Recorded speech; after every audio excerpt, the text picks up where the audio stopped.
Alors, bonsoir tout le monde. Bienvenue à cette séance extraordinaire du Conseil de ville de Berthierville du 12 décembre 2024 à 19h30. Nous sommes en présence des conseillers Madame Amélie Lebrun, Madame Isabelle Fontaine, Monsieur Sylvain Destremps, Monsieur Patrick Plante, Monsieur Jean-François Première, Monsieur Denis Darbeau et la directrice générale, Madame Sylvie Dubois. Donc, je constate qu'il y a quorum. Instant de réflexion, donc c'est au niveau de la séance du Conseil du budget 2025. Donc, un petit peu de notes là-dessus. Donc, la conjoncture, je veux dire que le nouveau rôle d'évaluation triennale des années 2024, 2025, 2026 a eu lieu l'an dernier, ce qui fait en sorte que l'impact fiscal est moins grand pour l'année 2025 que naturellement le budget 2024. L'évaluation des valeurs imposables au niveau de Berthierville, cette année, 685 60 900, soit une augmentation de 12 millions versus 2023. Le contexte économique est encore difficile, malgré une tendance à une diminution des taux d'intérêt, donc la valeur des propriétés demeure élevée. Les taux d'intérêt moins élevés devraient favoriser les réalisations des projets d'habitation, d'investissement commercial et d'industriel. Donc, on voit qu'il y a plusieurs projets d'habitation qui sont en cours ou dans le processus. L'objectif du Conseil est de limiter les hausses de taxes dans la mesure du possible, de contrôler les dépenses tout en ayant pour but de maintenir et améliorer les services et le développement de la ville. Bien que nous allons voir un peu plus loin l'adoption pour l'exercice financier 2025 et le programme triennal d'immobilisation, il était naturellement tout le monde attend de savoir, de connaître l'impact financier que cela va avoir. Donc, je vais donner quand même les taux en réalité. Au niveau résidentiel, une évaluation moyenne de 308 129 $. C'est l'évaluation moyenne. Donc, pour l'année 2025, il y a une augmentation de 2,63 %. Au niveau des 6 logements et plus, donc, on donne un exemple d'une évaluation à 889 000, okay, qui donnerait une augmentation de 2,24 %. Au niveau des commerces, on donne encore un exemple d'une évaluation à 800 000, okay, qui donnerait une augmentation de 2,178 %. Au niveau des industries, un exemple d'évaluation de 4 millions donnerait une augmentation de 2,838 %. 2,838, OK. Pas dire 838 %, très important.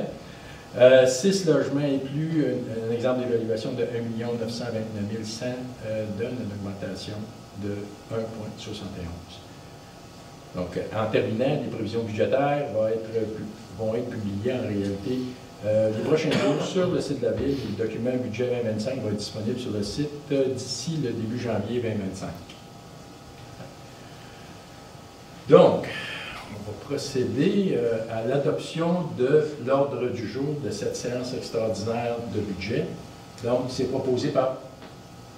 Je vais la lire, c'est moi. Oui. Alors, considérant les dispositions de l'article 474.2 de la loi sur les cités et villes et la vie publique diffusée en date du, à l'égard de la tenue de la séance extraordinaire portant sur l'adoption du budget 2025 et du programme triennal d'immobilisation, alors considérant que les membres du Conseil ont pris connaissance des points inscrits à l'ordre du jour, j'en propose de l'adoption telle que présentée. Madame Fontaine, merci. C'est appuyé par? Je l'appuie. Madame Lebrun, merci. J'en appelle une à ma gauche. Favorable. À ma droite. Favorable. Approuvé à l'unanimité des conseillers présents. En D1, donc c'est le budget 2025 et le programme triennal d'immobilisation. Donc c'est l'adoption du budget pour l'exercice financier 2025. Monsieur Darbeau. Je propose d'adopter les prévisions budgétaires pour l'exercice financier 2025 telles que décrites ci-dessus. Concernant les revenus pour le budget 2025, la taxe foncière générale, 5 150 148. Le service de la dette, 900 536. L'assainissement des eaux, 433 889. La sécurité incendie, 432 892. La tarification pour les services municipaux, 1 731 924. Pour le centre d'urgence 911, 26 500. Pour les paiements tenant lieu de taxes, 300 926. Les transferts, 978 705. Les services rendus aux organismes municipaux, 389 415. Les autres services rendus, 597 335. L'imposition de droit, 268 000. Les amendes et pénalités, 45 000. Et les intérêts, 144 100 pour un total de 11 399 370. Concernant les charges, l'administration générale, 1 608 458. La sécurité publique, 1 132 762. Le transport, 2 499 933. L'hygiène du milieu, 3 504 379. La santé et le bien-être, logements sociaux, 36 316. Aménagement, urbanisme et mise en valeur du territoire, 264 500. Loisirs et culture, 1 793 865. Et frais de financement, intérêts, 340 575 pour un total de 11 180 788. Conciliation à des fins fiscales, remboursement de la dette, capital, 727 150. Affectation, réserve, disposition de bout, 581 230. Affectation, réserve, élection, 20 478. L'affectation, fonds de roulement, 320 000. Affectation, activité d'investissement, 1 663 304. Et pour l'affectation, excédent de fonctionnement non affecté, 1 250 164 pour un total de 218 582. Le budget de l'exercice financier 225 prévoit des revenus égaux aux dépenses et aux éléments de conciliation à des fins fiscales au montant de 11 399 370. Merci, c'était bien barre. Vous l'avez pu? Madame Deloy, merci. J'en ai pas le droit à ma gauche. Favorable. À ma droite. Favorable. Approuvé à l'unanimité des conseillers présents. En D2, maintenant, c'est l'adoption du programme triennal 2025-2026, 2027. Monsieur Frenière.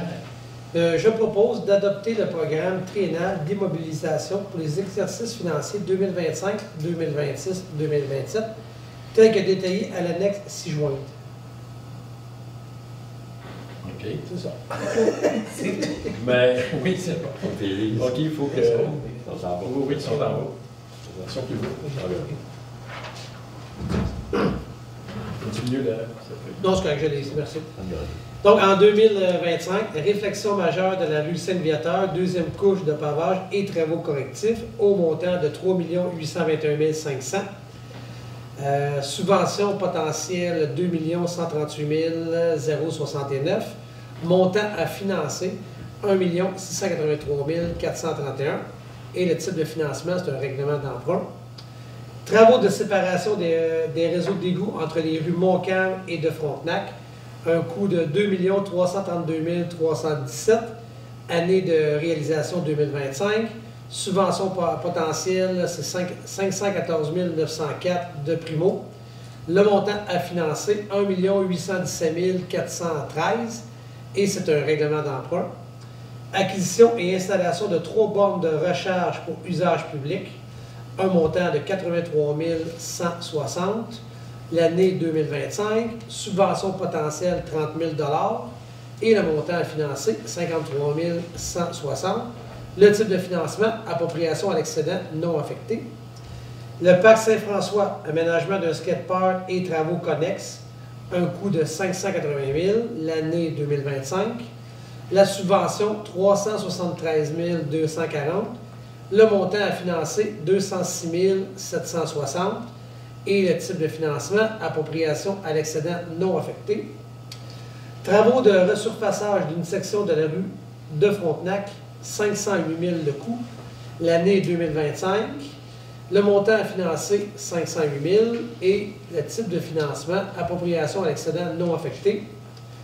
Aménagement d'un parc à chiens, 10 000 $, l'année 2025. Le montant à financer, 10 000 $ et le type de financement, appropriation à l'excédent non affecté. Acquisition de véhicules et d'équipements, 320 000, toujours en 2025. Le montant financé, 320 000. Et le type de financement, fonds de roulement. Ensuite, acquisition et installation de panneaux numériques, 162 144 en 2025. Le montant financé, 162 144. Le type de financement, appropriation à l'excédent non affecté.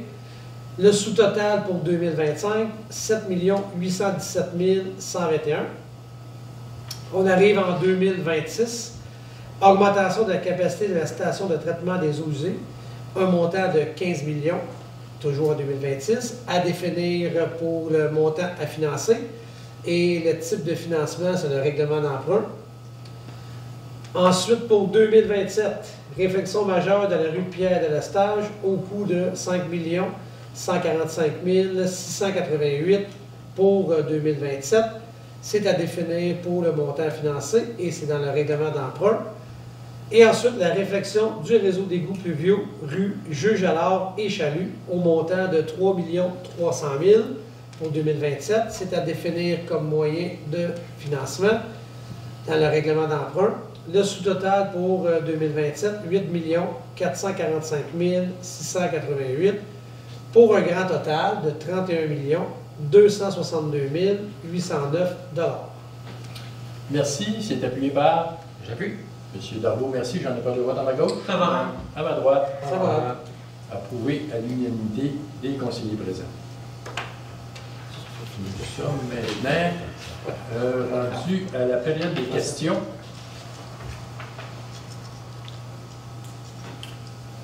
Je vais le faire après. Ah, OK. Donc, s'il n'y a pas de questions, ça me prend un proposeur pour la levée de l'Assemblée. Je propose la levée de l'Assemblée. Et c'est appuyé par J'appuie. M. Darbo et M. Frenière. Merci. J'en ai le vote à ma gauche. Favorable. À ma droite. Favorable. Approuvé à l'unanimité des conseillers présents. Je déclare la levée de l'Assemblée à 19h42.